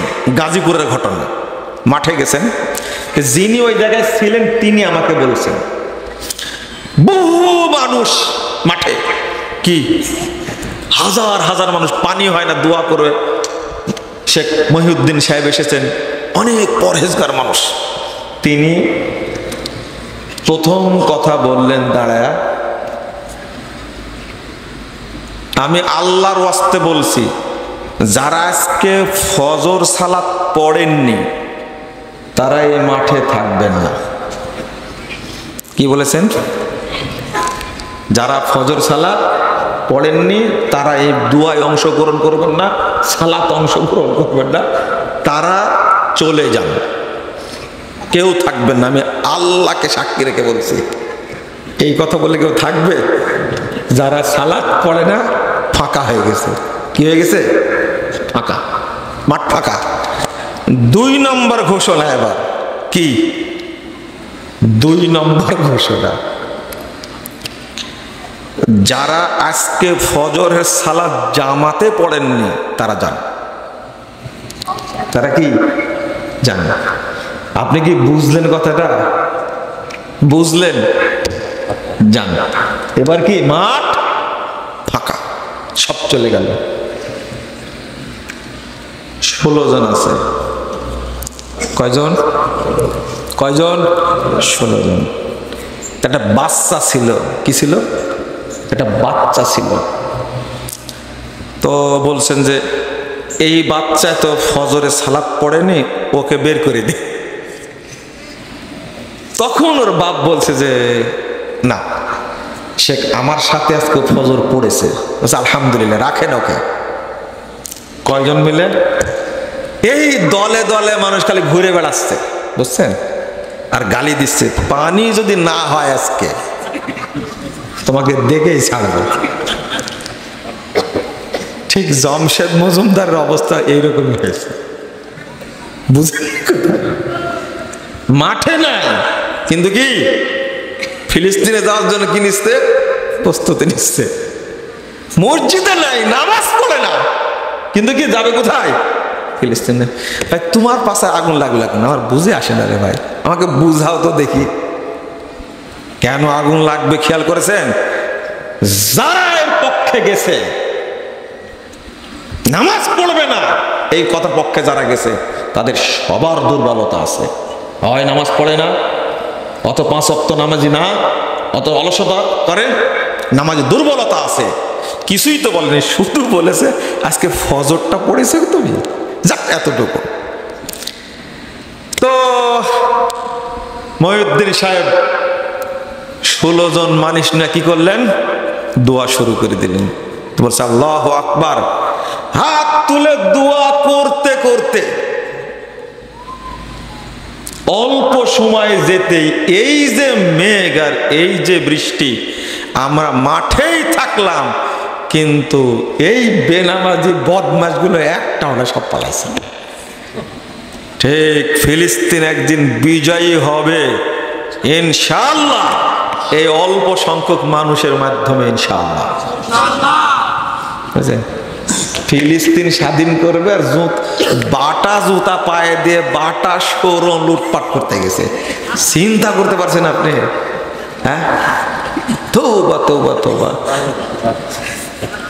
বাটা না বাটপা? বলেন, উত্তর দেন। লুট করতে গেছে কেন? তোমাদের শরম হওয়ার কথা ছিল। আচ্ছা, বাটা স্যান্ডেল পায়ে দিয়ে, খেয়াল করেন, বাটা শোরুম যদি কেউ ভাঙতে যায়, এটা জায়েজ না হারাম? বলে তো বাটা স্যান্ডেল কিনেছে কেন? আজকে তুমি বুঝলে কেন যে বাটা স্যান্ডেল কিনা যাবে না? আমি মুজাফফর বিন মহসিন আমার হায়াতে কোনোদিন বাটা স্যান্ডেল পরিনি। ভাই, আমার পা কি নষ্ট হয়ে গেছে? তোমার লাগে কেন? তোমার লাগে কেন? আমি বুঝি। অনেক দিন আগে শুনেছি, সত্য মিথ্যা কিছুই জানি না, উস্তাদের কাছে শুনেছি, ছোটতে শুনেছি, এই বাটা কোম্পানিটা হলো ইহুদিদের, খ্রিস্টানদের কোম্পানি। আমি জীবনেও কিনিনি, আমি কিনিনি। তুমি প্রতিদিন ব্রাশ করো কি দিয়ে? ক্লোজ আপ দিয়ে, তাই না? তোমার মুখের বিচার হওয়া উচিত আগে। আমি তো জীবনে করিনি। তোমার বাড়িতে পেপসোডেন্ট কেন? ওই জবাব আছে। আজকে জানলেন আপনি যে কোকো কোলা খেলে ওই ইসরায়েলে একটা পার্সেন্টেজ যায়, আজকে জানলেন আপনি? আপনি ঢকঢক করে খান তো, খান কেন বলেন তো? কোনো হুজুর আছে কিনা, কোনো লোক আছে কিনা যে কোকো কোলা আমি খেয়েছি প্রমাণ দিতে পারে কিনা? আমি খেয়েছি, দেন প্রমাণ দেন দেখি। লজ্জা শরম করেন একটু, হায়া করেন একটু। পহেলা বৈশাখ আসতে বউকে বৈশাখী শাড়ি কিনে দিবেন, এই চিন্তায় আপনি আছে। আর ফিলিস্তিনে যাবেন আপনি, ফিলিস্তিনিদের জন্য কি করা লাগবে এটা আপনি জানেন না। আপনি জানেন এই হামাসকে সবচেয়ে বেশি অর্থ সহায়তা দিয়েছে সৌদি আরব। কত সালে গঠন হয়েছে, ফাতা কখন ছিল, ফিলিস্তিন লেবার লীগ কখন ছিল, এগুলো কিচ্ছু জানে না এরা, কিচ্ছু জানে না এরা। অযথা সৌদি আরবকে গালি দিচ্ছে, তাই না? গালি দিয়ে কি করতে পারছো তোমরা? হ্যাঁ, বাংলাদেশ নিয়ে তোমার চিন্তা নাই। একটা শাসক দীর্ঘ 16-18 বছর দেশটাকে চুষে খেয়ে হাজার হাজার কোটি টাকা আত্মসাৎ করে দেশকে দঙ্গল করে দেশকে ধ্বংস করে দিয়েছে। আর এক ফিলিস্তিন তৈরি করেছে দেশটা। তুমি কি করতে পেরেছো? কোথায় ছিলে? আমার কথা বুঝেননি? কোথায় ছিলেন সেই সময়? কি করেছেন আপনি? বুঝেন, কথাগুলো বুঝেন। আরে 3-4 দিনে আপনাদের হাসিনা যত বাচ্চা মারছে 2000, ইসরায়েলও আজ পর্যন্ত এত অল্প টাইমে এত মানুষ মারতে পারেনি। চ্যালেঞ্জ, 2000 মারছে। এদের বিচার হয়েছে? বিচার হয়েছে কারো? আপনারা চান বিচার হোক? এই যে পুলিশগুলো যে মারছে, একটাও বেঁচে রাখা যাবে না। যদি প্রমাণ হয় গুলি করেছে, বাংলাদেশে ইতিহাস সৃষ্টি করতে হবে। সবাইকে একবারে সোহরাওয়ার্দী উদ্যানে নিয়ে কাতার বদ্ধ করে গুলি করে হত্যা করতে হবে। এদের কাউকে ক্ষমা করা যাবে না। হেফাজতের প্রোগ্রামে যারা গুলি করেছে একজন ক্ষমা করা যাবে না। যেন ইতিহাস হয়, আর কোনোদিন যেন লাঠি না ধরে বা গুলি তাক না করে। কথা কি বুঝতে পারছেন? কথাটা হবে এই রকম। এই যে আব্দুল জাব্বার মন্ডল একটা লোক দেখছেন না, ফেমাস হয়ে গেছে, তাই না? একটা আইন করেন তো। আমি বক্তব্য বলেছি, কয়েকদিন আগে খুতবাতে বলেছি, বাংলাদেশে একটা আইন করেন যে কারো দোকানে যদি অবৈধ মেয়াদ উত্তীর্ণ কোনো পণ্য পাওয়া যায়, ওই দিনই তার কোম্পানি বাতিল। এই আইনটা আপনারা চান না? চান? চান? ডক্টর ইউনূসকে আইন করতে হবে, তাহলে আর আব্দুল জাব্বার মন্ডলকে ঘরে ঘরে ঘুরে বেড়ানো লাগবে না। এই আইন সৌদি আরবে আছে, এই আইন কুয়েতে আছে। তুমি ওষুধ বিক্রি করো, মেয়াদ উত্তীর্ণ ওষুধ, মানুষের জীবন নষ্ট করে, একটা আইন করলে কি সমস্যা? কি আপনারা এই আইনটা চান না? সৌদি আরবে আছে। খাদ্যে ভেজাল দেওয়া মানে মানুষ হত্যা করা। একটা করলে, ধরেন এক ফার্মেসি, বিশাল বিশাল ফার্মেসি আছে না বাংলাদেশে? এই বিশাল বিশাল কোম্পানি আছে, ওষুধ কোম্পানি। একটা কোম্পানিতে যদি একদিন পাওয়া যায়, তাহলে ওই দিনই কোম্পানি কি হয়ে যাবে? বাতিল হয়ে যাবে। এই আইনটা আজকে ঘোষণা করেন। এই বলেন তো, এই ঈদ গেল, চিন্তাই হলো না কেন? কোন পত্রিকায় পেয়েছেন? উত্তর দেন। কিন্তু ঈদের আগে চিন্তাই হলো না? অনেক হলো না? কি জন্য হয়নি বলেন তো দেখি? কি জন্য হয়নি বলেছেন? ওই যে বলে দিল, ছিনতাইকারী দেখা মাত্র কি ঠুস। কথা কি বুঝতে পারছেন? বলে দিছে প্রশাসন, আর সাহস করে এই কাজ করতে কেউ আসেন। শুধু আইনটা করেন, অবৈধ কোনো পণ্য পাওয়া গেলে কোম্পানি কি বাতিল। দেখি বাংলাদেশে কে খাদ্যে ভেজাল দেয়, কিন্তু করতে পারবেন আপনি? হয় কোম্পানির মালিক আপনার দুলাভাই, না হলে আপনার জামাই, না হলে আপনার শ্বশুর। বুঝেননি কথা? এই আইনটা করলে কোনো শ্বশুরের উপরে পড়বে, শুধু জামাইয়ের উপরে পড়বে, সবার উপরে পড়বে। এই জিনিসটা করতে আমরা পারি না। আপনি কেমনে বিক্রি করেন বিদেশি পণ্য?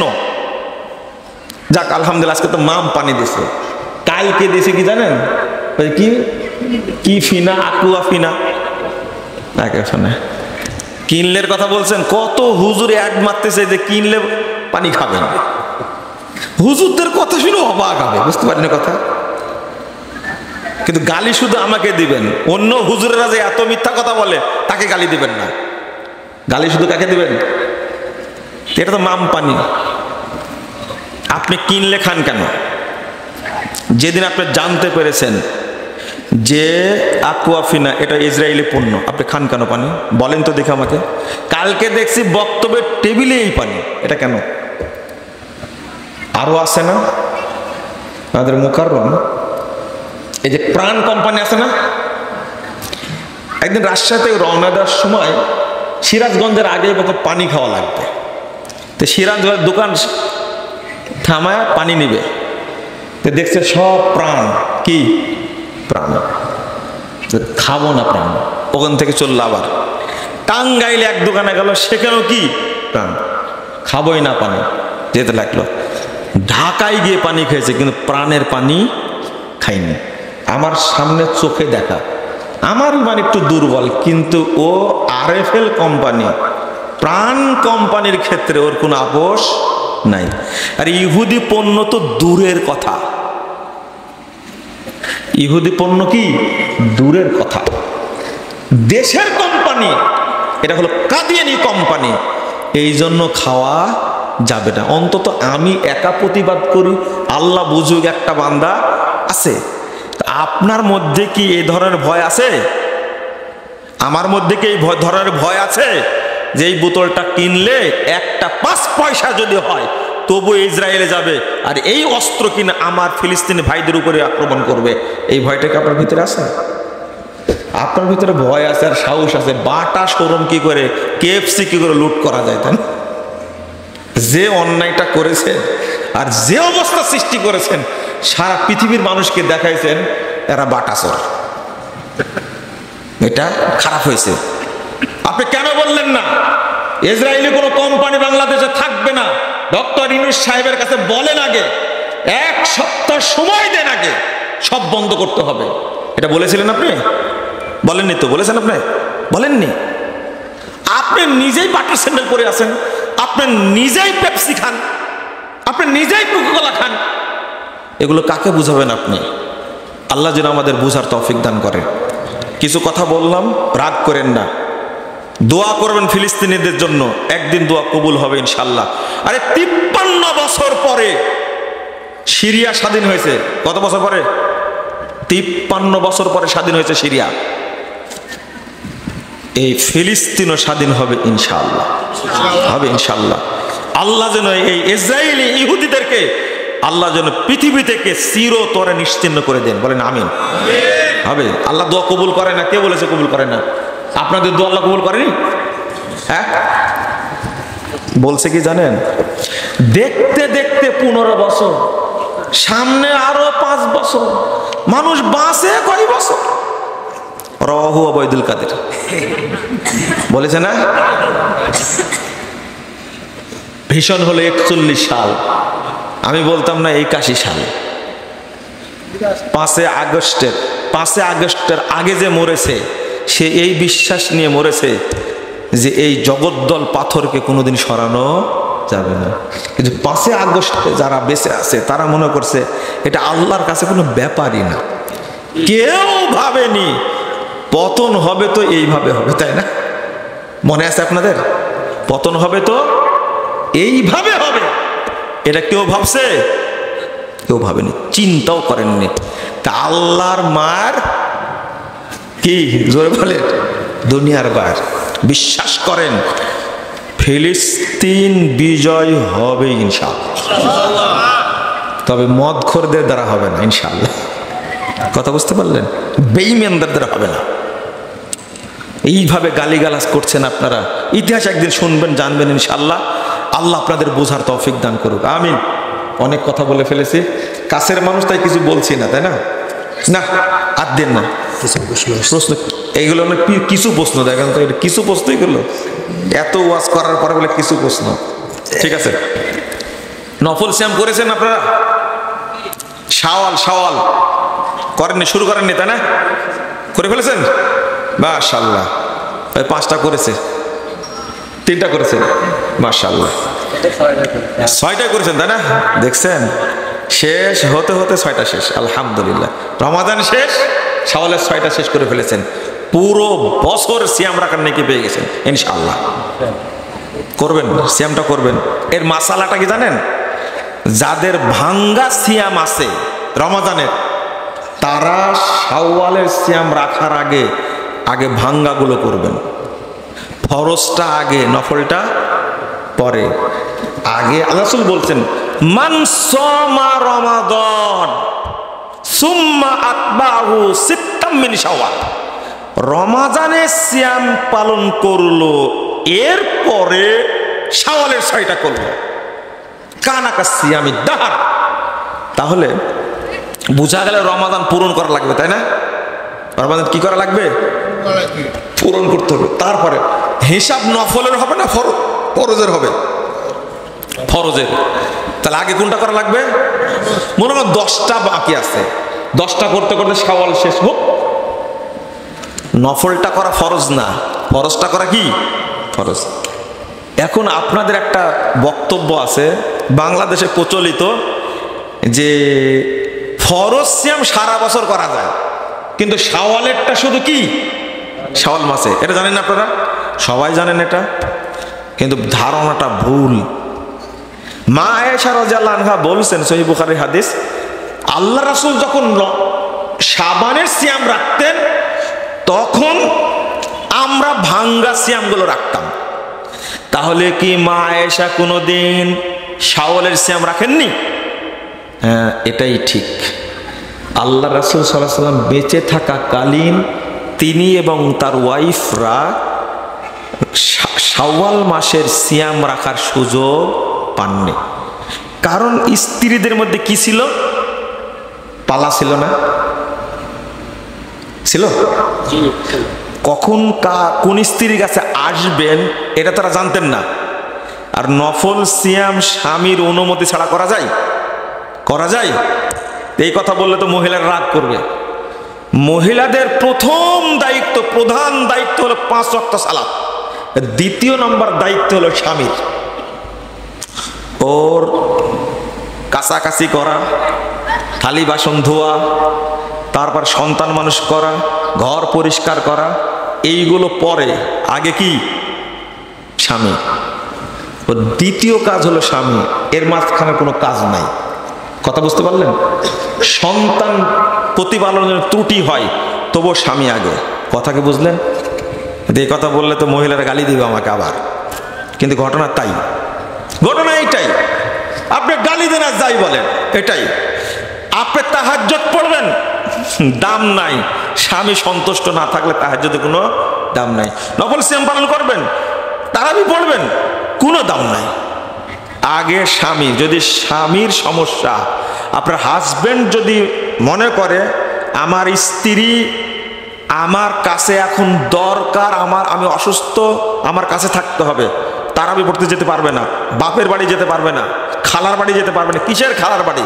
বাপ মরে গেছে, স্বামী অনুমতি না দিলে জানাজা যেতে পারবে না। এর নাম হলো অবস্থা।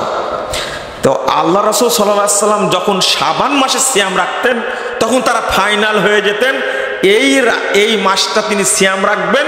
আমরা এখন ভাঙ্গা সিয়ামগুলো কি রাখি। এই হাদিসটাও বুঝতে হবে কাদের মতো? কাদের মতো? কিন্তু আপনার মতো বুঝেছেন, আপনার মতো বুঝেছেন, এই বুঝ চলবে না। সালাতে দাঁড়ানোর এবং রুকু সেজদার সঠিক নিয়ম কি? নেবার এত বড় প্রশ্ন করে। সালাতে দাঁড়াবেন পায়ের সাথে পা, কাঁধের সাথে কাঁধ মিলে, এটা হলো সুন্নাহ। রাসূল সাল্লাল্লাহু আলাইহি ওয়াসাল্লাম বলেছেন, যে ব্যক্তি পায়ে পা, কাঁধে কাঁধ মিলে সালাতে যায়, ফাঁক বন্ধ করে, আল্লাহ তার জন্য জান্নাতে স্পেশাল একটা ঘর তৈরি করবে। রুকু এবং সেজদা, রাসূল সাল্লাল্লাহু আলাইহি ওয়াসাল্লাম বলছেন, যে ব্যক্তি রুকু ভালোভাবে করে না, সেজদা ভালোভাবে করে না, তার সালাত হয় না। রুকু করতে হবে। আরেকটা হলো যে দ্রুত রুকু সেজদা করে, ঠকা ঠক মারে, এ হলো মুনাফিক মুসল্লি। এ কি? মুনাফিক মুসল্লি। সংক্ষেপে বললাম, গরুর চামড়া খাওয়া যাবে কি? কি ব্যাপার, আপনি কি কন? এটা ভুল পড়লাম নাকি দেখি আগে। এখন কে ফতোয়া দিল নাকি? হ্যাঁ, গরুর চামড়া খাওয়া যাবে কি? ঠিকই তো আছে, চশমা লাগা। ও চামড়ার দাম নাই, চামড়া খাবেন? অনেক কিছু দাম নাই, খায়েন না, কিন্তু এগুলো কথা বুঝতে পারলেন? চামড়া কাজে লাগাতে হবে। কি করতে হবে? অন্য কাজে লাগাবেন, এটা হাদিসে আসছে। কিন্তু চামড়া খাওয়া মর্মে, চামড়া তো শুনি মাছকে খাওয়ায়, তাই না? কি প্রক্রিয়া করে খাবার বানায়, কিন্তু মানুষের খাবার না তো এটা। আপনার কে বুদ্ধি দিছে জানি না। মুসলমানরা বাড়িতে পাঠা পালনে ব্যবসা করতে পারবে? কি সব প্রশ্ন করেছে, এতগুলো ক্যামেরা লাইভ হচ্ছে, বুঝতে পারছেন না? সব সারঘাট কাঁকড়া মেরে দুর্নাম হবে, আমি বলে দিলাম। আর কিছু প্রতিপালন করার, হ্যাঁ পালন করতে পারবেন, কোনো ব্যবসাও করতে পারবেন, কোনো সমস্যা নেই। আপনাদের মাদ্রাসা সম্পর্কে কিছু বলেন, শিক্ষা ব্যবস্থা ও ভর্তি বিষয়ে কিছু বলেন। আমাকে কোনোদিন বলতে শুনেছেন আপনি? আপনারা তো জানেন, শুধু দোয়া করবেন দারুল হুদার জন্য, আল্লাহ যেন কবুল করেন, আমিন। জানতো আপনারা, জান না? দারুল হুদা জানতো। এই মহাব্বতটাই আমার সবচেয়ে বড় প্রেরণা, বড় উৎস, বড় শক্তি একটা। কথা বুঝতে পারলেন? প্রোগ্রামের সময় আপনারা এত মানুষ যান, কিভাবে যান আল্লাহ ভালো জানে। আমি তো ঘরে ঘরে একবার দরজায় দরজায় যেতে পারি না, কিন্তু মহব্বতটা দেখে আমি হতবাক হই। আল্লাহ যেন কিয়ামত পর্যন্ত এই মহব্বতটা রাখেন, আমিন। আল্লাহ যেন আমাদেরকে একসঙ্গে এইভাবে জান্নাতে রাখেন, বলেন আমিন। একসঙ্গে থাকতে চাই আমরা জান্নাতে, ইনশাআল্লাহ। জান্নাতে দেখা হবে ইনশাআল্লাহ। তো দারুল হুদা সম্পর্কে জানতে চেয়েছেন, তাই না? দারুল হুদা সম্পর্কে কি বলবো, তাহলে আমার মুখস্থ করা লাগবে। দারুল হুদা আলহামদুলিল্লাহ, আপনাদের এই প্রতিষ্ঠানটা মদিনা বিশ্ববিদ্যালয়ের সাথে শিক্ষা চুক্তি সম্পন্ন হয়েছে 22 সালে, আলহামদুলিল্লাহ। অনেকেই গেছেন, কিন্তু আমাদের প্রতিষ্ঠানের প্রথম এই মুয়াদালা হওয়ার পরে 4 জন ছেলে মদিনা বিশ্ববিদ্যালয়ে গিয়েছে, আলহামদুলিল্লাহ। এ প্রথম সাক্ষাৎ হলো রমাজানে গিয়ে, এবং মদিনা বিশ্ববিদ্যালয়ের ছেলেরা আমাকে এমন সম্মাননা দিছে, জীবনে এই সম্মাননা বাংলাদেশে কেউ দেয়নি আমাকে, এত সম্মাননা দিছে ওরা আমাকে।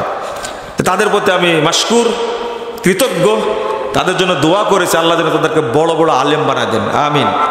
সব ছাত্র উপস্থিত হয়েছে সেখানে, আমার খুব ভালো লাগছে। বাঙালি যত ছাত্র ছিল, ইন্ডিয়ার যত ছাত্র ছিল, অনেক ছাত্র উপস্থিত ছিল একদিনের প্রোগ্রামে। তার মধ্যে আপনাদের এলাকার একটা ছাত্র গেছে, একবার গোড়া থেকে দারুল হুদার ছাত্র। ওই জায়গাটার নাম কি? আমাদের মেহেদি, নামটা গ্রামের নাম জানি না। হ্যাঁ, হরিরামপুর। তুমি আসো তো বলবো তো। তো এই আর আমাদের জামাই আবু সাইদ। তো দোয়া করবেন এই প্রতিষ্ঠান থেকে যেন মদিনা বিশ্ববিদ্যালয় সহ দেশের বিদেশের অন্য বিশ্ববিদ্যালয়ে গিয়ে তারা যেন বড় আলেম হয়ে আসতে পারে, আমিন ইয়া রাব্বাল আলামিন। আর আপনারা চেষ্টা করবেন, আপনাদের কাছের প্রতিষ্ঠানে পড়ানোর জায়গা নাই, কিন্তু এখন যায়েন না, জায়গা নেই। দোয়া করবেন যে জায়গার জন্য বেশি হয়, করতে পারা যায়। আলহামদুলিল্লাহ, মেয়েদের বিল্ডিংটা, এই বালিকাদের বিল্ডিংটা এতদিন ছিল না, এখন প্রথম তালার ছাদ হয়ে গেছে। ওদের ক্লাস শুরু করবে হয়তো আগামী সপ্তাহে শনিবার থেকে নতুন বিল্ডিংয়ে। আর দ্বিতীয় বিল্ডিংটা আলহামদুলিল্লাহ, দ্বিতীয় তালাটা এই প্রক্রিয়া শুরু হয়েছে, দ্বিতীয় তলা ছাদ দেওয়া অনেকটা এগিয়ে গেছে। এটা কিন্তু আপনাদের দোয়া। এত কোটি কোটি টাকা খরচ হয় গ্রামের মধ্যে প্রতিষ্ঠান, আল্লাহ যে কিভাবে করে দিচ্ছেন, আল্লাহর শুকরিয়া আদায় করে শেষ করতে পারি না, বলেন আলহামদুলিল্লাহ।